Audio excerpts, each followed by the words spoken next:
Medical science میں بہت ترقی کر گیا، فزکس میں ترقی کر گیا، کیمسٹری میں ترقی بہت کر گیا، چاند تک جا پہنچا، جی لیکن انسانی برین پر کام نہیں کر سکا۔ ابھی تک سائنس برین کی تہیں نہیں کھول سکی جی کہ انسان کے برین میں کیا کیا چھپا ہے، اور جتنی بھی اس پر تحقیق ہوئی اس سے ایک چیز سامنے ضرور آئی کہ انسان کے برین پاور بے انداز ہے جس کا آپ اندازہ بھی نہیں کر سکتے۔ اسی طرح رب نے، جہاں میں عرض کر رہا ہوں بہت صلاحیتیں بخشی ہیں، ان میں یہ ہے کہ انسان کے اپنے اندر، میں سمجھنے کی خاطر ایک عام ورڈ استعمال کر لیتا ہوں کہ انسان کے اندر ایک بیرومیٹر فٹ کیا ہوا ہے اللہ نے، جی جس کو ہم چھٹی حس بھی کہتے ہیں، تیسری آنکھ بھی کہتے ہیں۔ ہوتا یہ ہے کہ اگر ایک کام کو ہم صحیح سمجھ رہے ہیں جی اور اس کو کر رہے ہیں، لیکن در حقیقت درست نہیں ہے، وہ گھاٹے کا سودا ہے، جی تو ہمارے اندر ایک عجیب سی بے چینی پیدا ہوتی ہے، ہمیں اطمینان نہیں ہوتا، بالکل یا کہیں اگر کچھ ایسی چیزیں رونما ہو رہی ہیں، وجود میں آ رہی ہیں جن سے ہمیں نقصان پہنچنے کا اندیشہ ہے، بھلے وہ ہزارہ میل دور کیوں نہ ہو رہی ہوں، ہمارے اندر ایک گھبراہٹ سی، نامعلوم سی گھبراہٹ، نامعلوم سی بے چینی وہ پیدا ہو جائے گی۔ اسی طرح بعض اوقات ہم اپنی مرضی کے خلاف، اپنی سوچ کے خلاف کچھ فیصلے کر لیتے ہیں، ہم ڈر رہے ہوتے ہیں اور ہمیں 100% یقین ہوتا ہے کہ یہ جو ہم قدم اٹھا رہے ہیں، فیصلہ کر رہے ہیں، یہ قطعی طور پہ غلط ہے، لیکن ہمارے اندر ایک عجیب سرشاری کی کیفیت ہوتی ہے، جی ایک خوشی، نامعلوم سی خوشی کا احساس ہوتا ہے، ایک اطمینان ہوتا ہے۔ تو بعد میں پتہ چلتا ہے کہ وہ فیصلہ جسے ہم غلط سمجھ رہے تھے، یا وہ کام جسے ہم سمجھ رہے تھے کہ نقصان دہ ہے، وہ در حقیقت ہمارے فائدے میں نکلا۔ جی تو وہ جو اندر کی ایک حص ہے، اس کو کوئی نام دے دیجیے، وہ آپ کو وارن کرتی رہتی ہے۔ بالکل تو یہ برین پاور انسان کی بہت وسیع ہے۔ آپ دیکھیے، اکثر بیشتر ایک زمانے میں آپ رسالوں میں، کتابوں میں پڑھتے ہوں گے کہ فلاں جگہ ایک صاحب ہیں جو اگر میز جو رکھی ہوئی ہے فرش پر، جی اس کو دیکھے تو اسے وہ فضا میں بلند کر لیتے ہیں، ہاں جی چیزیں ان کے دیکھنے سے موو ہونے لگتی ہیں۔ وہ کنسنٹریشن پاور ہے، اور کنسنٹریشن پاور برین کی ہے وہ، صحیح کہ جب آپ اپنی توجہ کسی ایک نقطے پر مرکوز کر لیتے ہیں، بالکل ایسے بچپن میں ہم تو کھیلتے رہے ہیں، آپ بھی یقیناً بچپن میں وہ کھیل کھیلتے ہوں گے کہ کانویکس لینس لے کے، جی جی میگنیفائنگ گلاس لے کے، جی تو سورج کی کرنوں کو ایک مرکز ایک ڈاٹ پر ہم جی دیکھتے تھے کہ ایک ڈاٹ جب ہو جائے بڑا روشن تو وہاں اسے رکھا، آدھے منٹ میں کاغذ جلنے لگتا تھا۔ حالانکہ یہی کرنیں ہیں سورج کی جس سے ہم لطف اندوز بھی ہوتے ہیں، بالکل ایسا اس سے ہم وٹامن ڈی بھی حاصل کرتے ہیں، لیکن جب وہ کانسنٹریٹ کر کے ایک نقطے پہ جمع ہو جائیں تو وہ جلا دیتی ہیں کاغذ کو۔ بالکل اسی طرح برین پاور انسان کی اگر ڈسیپیٹ رہے، جی بڑھی رہے، تو وہ اس کی قوت کا ہمیں احساس نہیں ہوتا کہ اس میں کتنی طاقت ہے، لیکن اگر اسی طاقت کو ہم کسی ایک نقطے پر مرکوز کرنا شروع کر دیں جی تو پھر اندازہ ہوتا ہے کہ انسانی دماغ میں کتنی طاقت اللہ نے رکھی ہے۔ بہت لوگوں کو آپ نے دیکھا ہوگا کہ پانی کو بڑے غور سے دیکھتے ہیں تو پانی برتن میں سے اٹھ کے یوں ہوا میں معلق ہو جاتا ہے وہ برین پاور ہے۔ یہ اور بات ہے کہ مجھ جیسے لوگ جو تعلیم زیادہ نہیں رکھتے، جن کا مطالعہ وسیع نہیں ہے، تو میں تو یہ کہوں گا ان صاحب کی کرامت ہے۔ دو حصوں میں اسے ڈیوائیڈ کریں گے، یا تو شعبدہ بازی کہہ دیں گے یا کرامت۔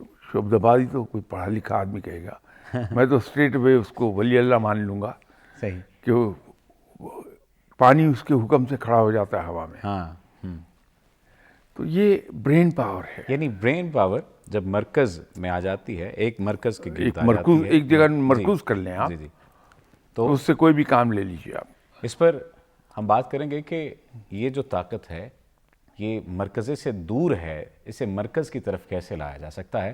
لیکن ایک بریک کے بعد ہمارے ساتھ رہیے گا.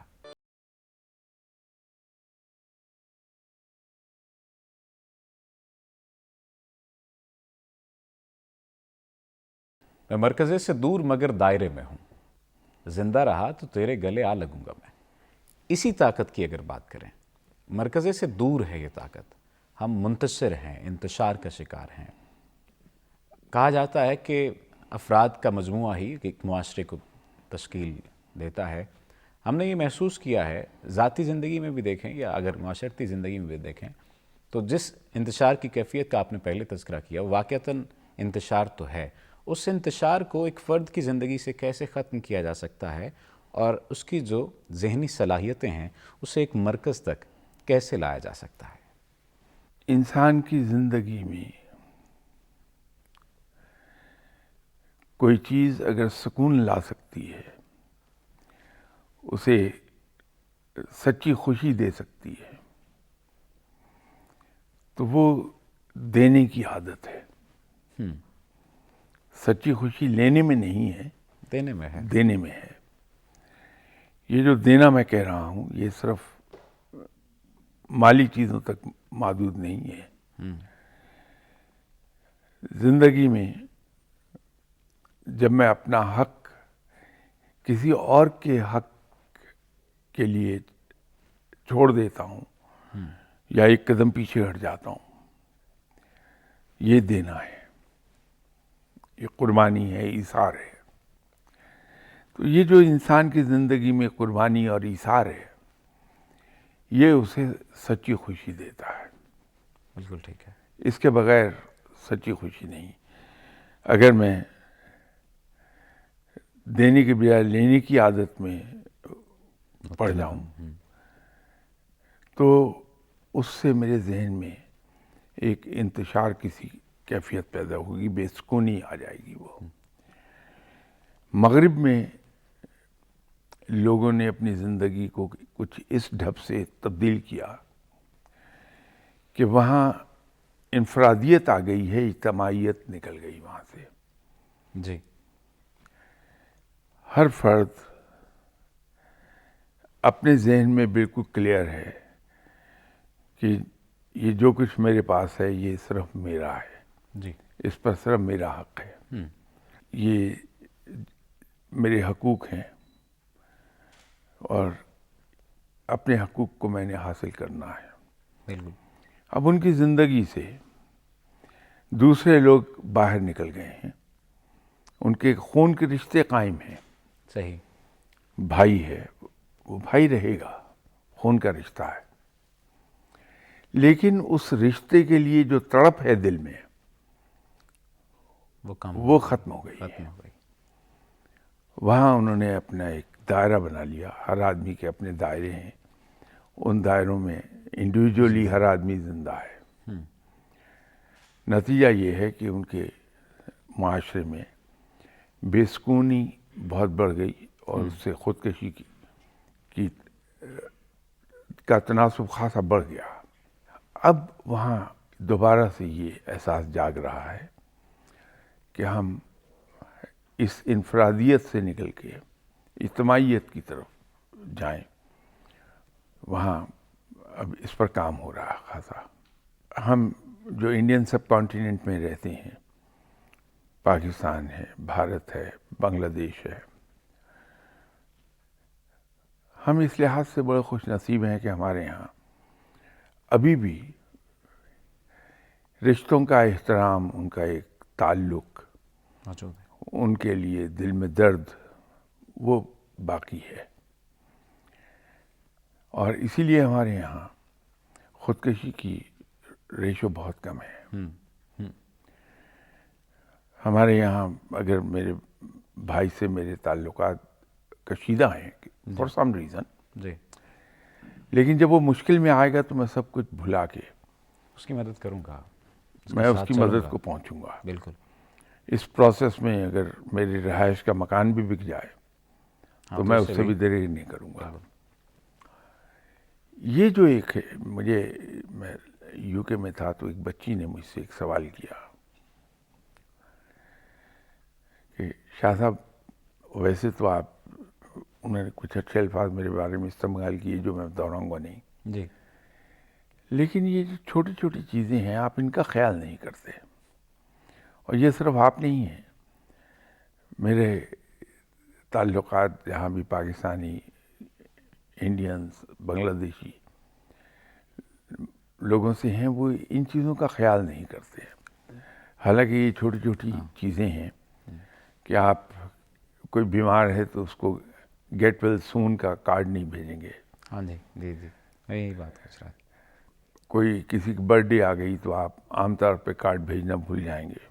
جی، یہ ایک آپ کا اجتماعی رویہ ہے. اس کی کیا وجہ ہے؟ آپ کیوں نہیں ان چھوٹی باتوں کا خیال کرتے؟ تو میں نے اس سے کہا کہ بیٹی آپ بالکل صحیح کہہ رہی ہیں، اس میں کوئی غلط بیانی نہیں، اور یہ ہمیں کرنا چاہیے جو ہم نہیں کرتے. لیکن میں ایک آپ سے سوال پوچھ رہا ہوں. آپ کی ایک ہی بہن ہے، وہ میں جانتا ہوں، اور وہ ایک ادارے میں کہیں کام کر رہی ہیں یو کے سے باہر. اگر خدا نہ خواستہ ان سے کہیں کوئی کوتاہی ہو گئی ہو، پاؤں پھسل گیا ہو، اور آپ کو پتہ یہ چلے کہ ان پہ ایمبیزلمنٹ کا کیس بن گیا ہے، جی، تو جو یہاں رویہ میں نے لوگوں کا دیکھا ہے وہ رویہ یہ ہوگا کہ آپ اس کو ایک کارڈ بھیج دیں گی، آئی ایم سو سوری، یا ایٹ بیسٹ آپ اس کو ایک کال کر لیں گی کہ آئی ایم ریئلی سوری، آپ مشکل میں پڑ گئیں، جی، اور اس کے بعد آپ بھول جائیں گی کہ آپ کی بہن مشکل میں ہے. لیکن ہمارے یہاں ہوگا یہ کہ ہم جو لوگ یہ چھوٹے چھوٹے مواقع ہیں ان کا خیال نہیں کرتے، اپنا آپ بیچ دیں گے تاکہ اپنے بہن بھائی کو اس مشکل سے نکال لیں. تو یہ بتائیے کہ کسی کے آڑے وقت میں کام آنا زیادہ بہتر ہے یا اچھے ایک وقت پہ پاؤنڈ اچھا کا بن کے. کارڈ بھیج کے نہیں، بیٹھ جانا کہ میں نے اپنی ڈیوٹی پوری کر لی؟ تو وہ بچی جو تھی وہ سوچ میں پڑ گئی، اور ایک آدھ منٹ سوچنے کے بعد مجھے کہنے لگی نہیں آپ درست کہہ رہے ہیں. ہمارے یہاں الحمدللہ ابھی بھی الحمدللہ. رشتوں کا، تعلقات کا بھرم ہے. ہم تعلقات نبھاتے ہیں اب بھی، اس گئے گزرے وقت میں بھی. تو بات ہو رہی تھی سکون کی. جی، تو یہ جو ہمارے رویے ہیں یہ ہمیں بہت سکون بخشتے ہیں. تو اگر انسان کسی طرح سے تھوڑی سی محنت کر لے اور گیونگ اینڈ پر چلا جائے، ہم جب کسی کی طرف دیکھتے ہیں اور اس کو ایک اسمائل دیتے ہیں، جی، وہ بھی دینا ہے. بالکل ایسا ہے. ہم گزرتے ہوئے کسی کو، انجان آدمی کو سلام کرتے ہیں، جی، یہ بھی دینا ہے. اس میں بڑا سکون آتا ہے انسان کو. اگر کوئی آدمی پبلک ٹرانسپورٹ پر ہمارے ساتھ سفر کر رہا ہے، کھڑا ہے، تو ہم تھوڑا اپنے آپ کو سکویز کر کے اس کے لیے تھوڑی جگہ بنا دیں کہ آپ یہاں تشریف رکھیے. آپ دیکھیے اندر سے ہمارے یہاں خوشی کا کیا عالم ہوتا ہے. بالکل ایسا ہے. اگر ہم یہ چاہتے ہیں کہ ہم خوش رہیں زندگی میں، تو ہمیں گیونگ اینڈ پر چلے جانا چاہیے. زندگی میں بہت سکون آ جائے گا. اور اس کے ساتھ ساتھ جو ایک چیز اضافی ملے گی وہ ہے کہ رب تعالیٰ سے انسان کو اپنی دنیاوی زندگی ہی میں اس کا اجر ملتا ہے. مالی خوشحالی میں، جی، عزت میں، شہرت میں بہت اضافہ ہو جاتا ہے. صحیح. کاوش اور کوشش کی جائے اور مرکز کی جانب آئیں اپنے معاشرتی پہلوؤں کو بہتر کریں تو امید ہے کہ ہم ایک قوم بن سکتے ہیں، اور اس کے لیے جو عوامل جو طریقہ کار بتایا گیا ہے ہمیں کوشش کرنی چاہیے کہ ان پر عمل کریں۔ اور بنیادی نقطہ، آغاز کا جو نقطہ ہے وہ تعلیم ہے۔ ہم امید کرتے ہیں کہ آئندہ آنے والے دنوں میں ہم چاہے نصاب کی تعلیم ہو یا تعلیم کے دیگر حصے ہوں، ان کو مزید بہتر کرنے کی کوشش کریں گے۔ پروگرام علم و دانش سے اپنے میزبان کو دیجیے اجازت۔ اللہ نگہبان۔